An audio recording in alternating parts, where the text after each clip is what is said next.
page 255 and 56. The exercise is 18.4. I did not cover any of the stuff before this because there's not a lot of stuff. I mean, you can read it and understand it as well as I can. I'm just not comfortable in talking about it. There are other YouTube channels that do cover jazz and this type of music they're talking about, and I would encourage you to find them out, search them out, and listen to their videos. However, this exercise, this piece called Take 5, I am familiar with that. I have played that a few times. Usually when I've played it, it's been with other instruments. It's like in a group. But I've also done it as a solo. It's a lot of fun. I really like this piece.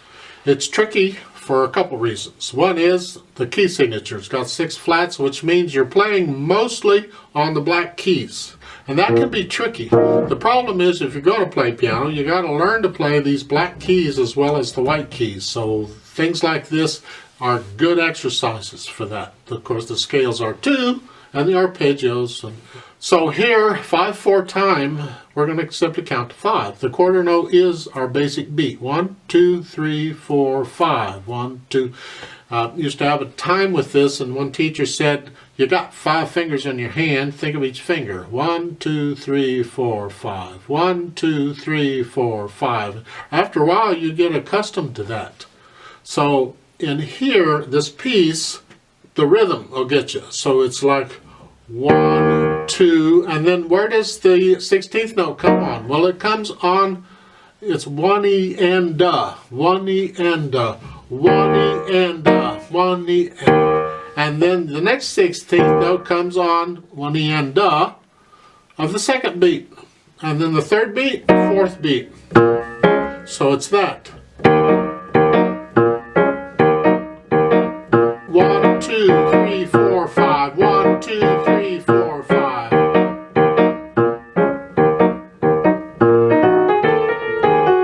Just work it out and slowly, and you'll get it. It's got a few tricks, and I slide off here.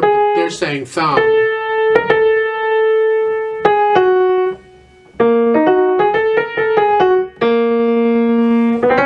Do a lot of sliding off in this piece because it's fun. This is a fun piece.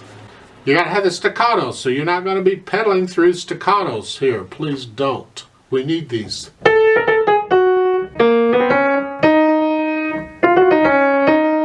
And just work out the rhythm very, very slowly in each hand, and you'll get it. Starting at all major 5 in the left hand.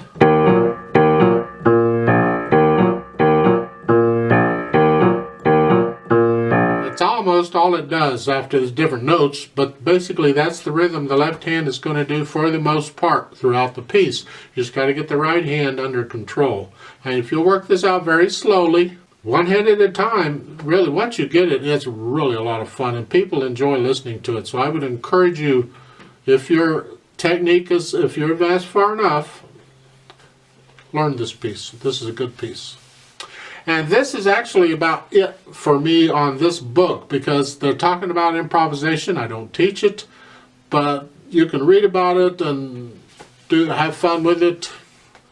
I just don't have any more to say about this book. This is a different type of book than what I ever intended to cover.